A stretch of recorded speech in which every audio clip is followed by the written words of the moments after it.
So, today I will be talking about nature and nurture, the differences in fast and slow growing broilers' fear and anxiety when housed in varying levels of environmental complexity.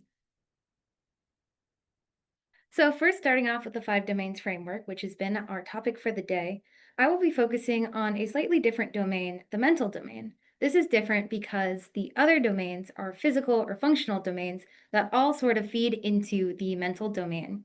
By measuring the mental domain, we can get the most concise view of their welfare. With our conventional broiler chickens, they have been genetically selected for productivity, which has resulted in efficient breast muscle growth. Birds only take 45 days to go from hatch to processing, and these make up the majority of commercial production, especially in America. However, this has been associated with many welfare concerns like cardiovascular disease, leg disease, and mortality.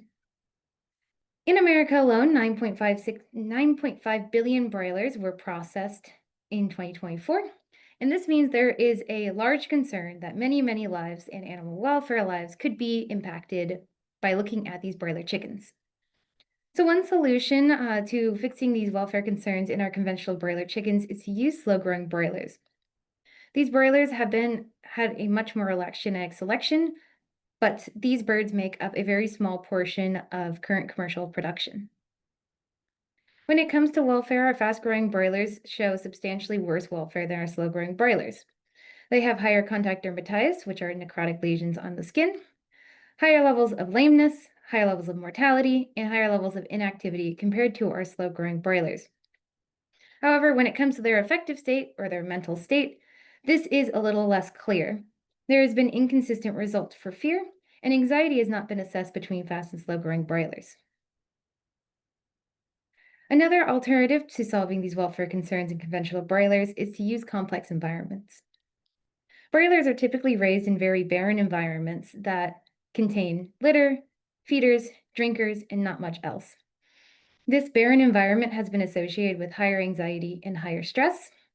And so, an alternative is to make a more complex environment. Complex environments will include enrichments, which some examples are perches, hay balls, lettuce, treat balls, including that feed and litter. This has been shown to decrease anxiety and stress. However, these complex environments have shown inconsistent results when it comes to fear, lameness, and contact dermatitis. This is likely because the complex environments have been made up of multiple different types of enrichments when they are made, resulting in this sort of inconsistent results. We're also very interested in looking at how each specific enrichment type can impact welfare. And so two types of enrichment I will be focusing on today are the ramp, which has been shown to reduce contact dermatitis, leg disease, and increase mobility and locomotion. However, these results are not always consistent. And a hut. These have been shown to decrease distress. However, this type of enrichment is highly understudied. So for my research, I wanted to look at how strain, which impacts their behavior and their health, and how environmental complexity, which impacts their environment, can impact that mental domain to try and assess their welfare state. So for my first experiment, we wanted to look at differences between two different strains, a fast-growing strain and a slow-growing strain, and two different types of environmental complexity, which includes a simple environment, which contains feeders, drinkers, and litter, and a complex environment, which contains those items, as well as a sand dust bath, perches, and some rotating enrichments. We wanted to look and see how welfare changed over time, and to address the fact that our slow-growing broilers grow slower, we wanted to look across different weights at 1, 2, and 3 kilos of body weight, and different ages of 4, 5, and 6 weeks of age.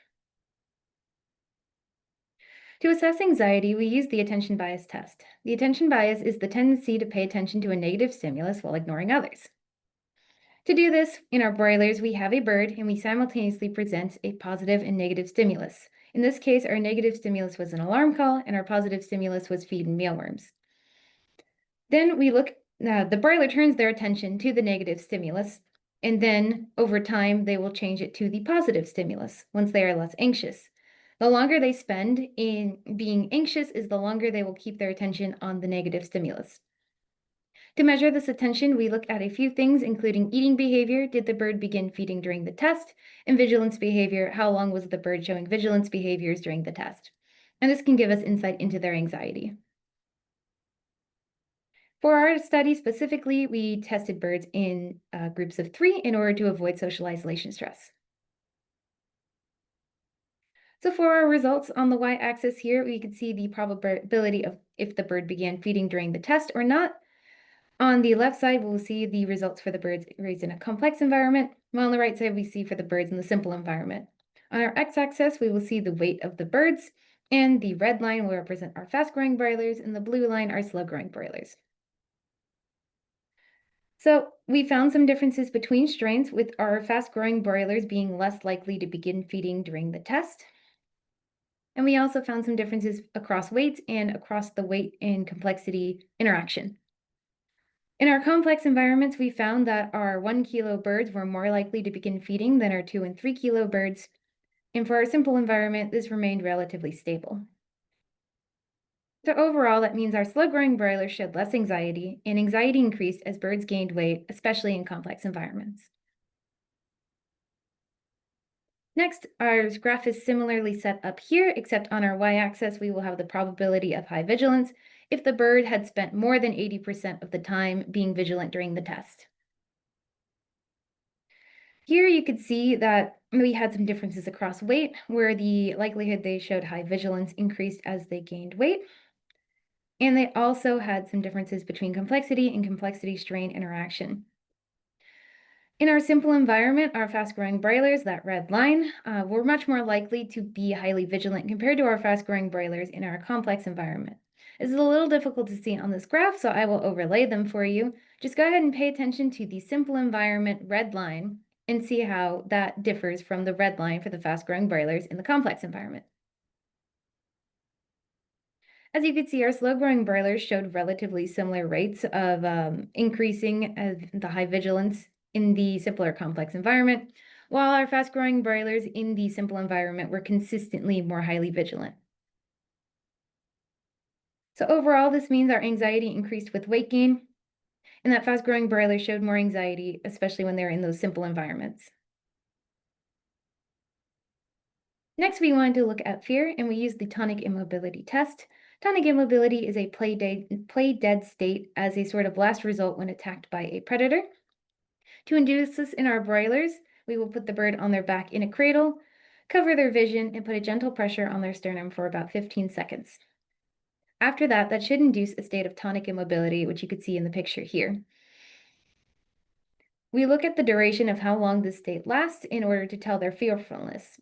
If they are in this state for longer, that indicates they are more fearful. So on our y-axis here, we have the duration of that tonic immobility state, while on our x-axis, we have the strain.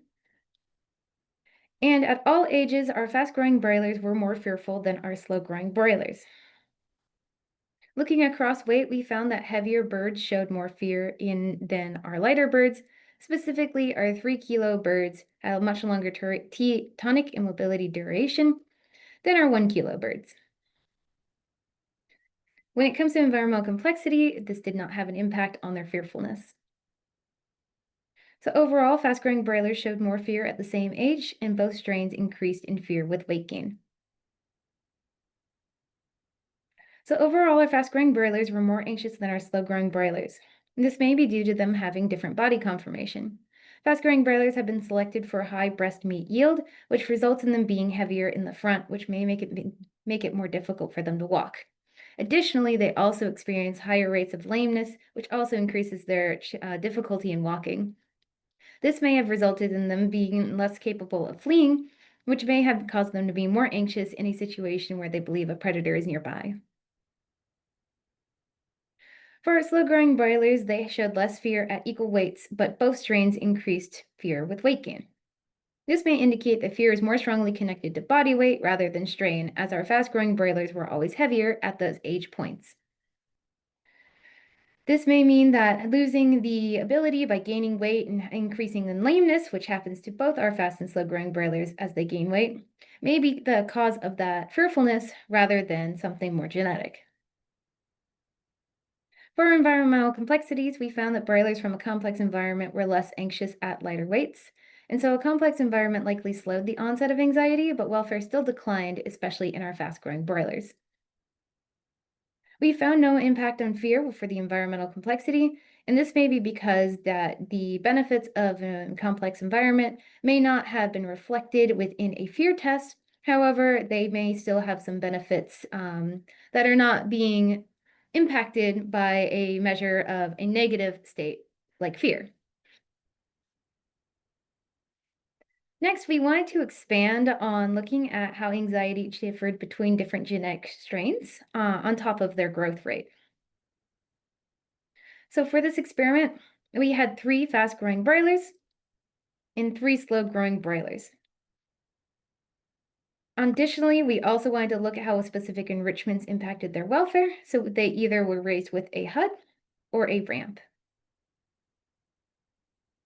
Again, we used the attention bias test to assess anxiety.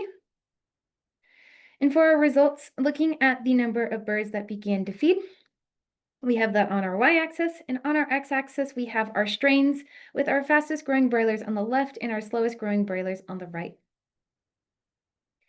Overall, we found differences between strains, with our JA57NH, or I'll call them our JANs, showing being more likely to feed than 2 of our fast-growing broilers, the Cobb 500 and the Ross 708.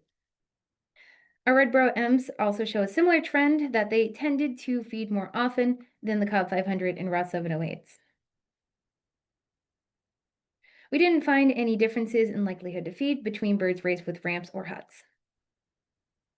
So overall, our fast-growing broilers showed more anxiety. Next, looking at time spent vigilant, the main difference here on our graph is our y-axis is time spent vigilant, and we found that our strains tended to differ, with our red bro M broilers being more likely to be showing less vigilant behavior than our Ross 308 broilers. And so that is a slow-growing broiler being less vigilant than our fast-growing broiler. Again, we found no differences in vigilance behavior between our birds raised with different enrichments. So overall, we had 1 fast-growing strain show more anxiety than 1 slow-growing strain. So overall, we found that our slow-growing broilers showed less anxiety than fast-growing broilers, albeit not all strains of slow-growing broilers. This may be due to the birds having higher capability with better body conformation and lower levels of lameness. Additionally, it could be due to these broilers experience less pain because lameness is associated with pain, and pain has been shown to cause more anxiety in humans. And also, since we are seeing this difference between our genetic strains split by growth, it may be due to inadvertent genetic selection has resulted in these differences in anxiety. For our enrichment types, we found that they had an equal impact on anxiety, and this may be because they provide similar benefits of a safe place for the birds. The birds can sit on top of the ramp to perch, and the birds can sit inside the hut to be safe in a secure location. And so this may have resulted in similar results in anxiety. Alternatively, it may be that the enrichments do provide benefits. However, since the birds are taken out of their home pen where the enrichment is, they do not see benefits in anxiety within the test itself, but may be benefiting from them within the home pen. So in conclusion, weight gain decreases welfare. Slow-growing broilers show better welfare compared to the fast-growing broilers. A complex environment can improve early life welfare, and huts and ramps show similar effects on anxiety.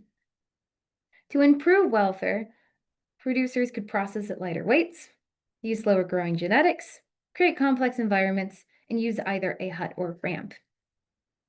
I'd like to thank UFOF and the anonymous industry funder for helping to fund these experiments and everyone who helped me on the project. And at this time, I'll take questions. Thank you.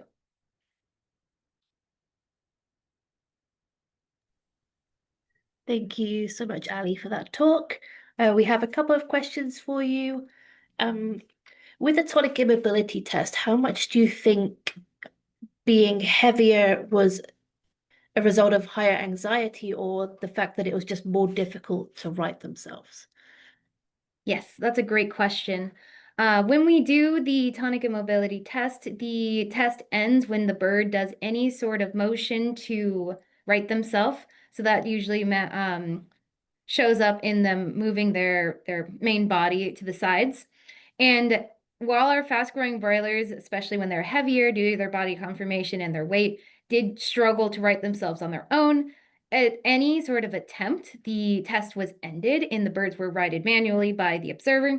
And so, even though it may have been more difficult for them to right themselves on their own, any sort of attempt was counted that the duration of the state was ended. That's great. Thank you. Just sort of adding to that kind of train of thought, have you ever like considered the fact that maybe heavier broilers might have higher anxiety because they're less mobile in general? So if you think of their mental state, if they're maybe impaired slightly movement, are they less able to avoid and run, and that's why they have a higher anxiety level? Absolutely. By being less capable, they may feel that they are less capable of navigating situations that they need to navigate when their life is on the line, like when we simulate a predator being nearby by playing an alarm call. And so, definitely, there have been studies in people and humans that having a lower sense of self-efficacy or ability, like the sense to be able to complete a task successfully, has increases anxiety while completing the task. And so this very well may be similar into our chickens, but definitely more research needs to be done.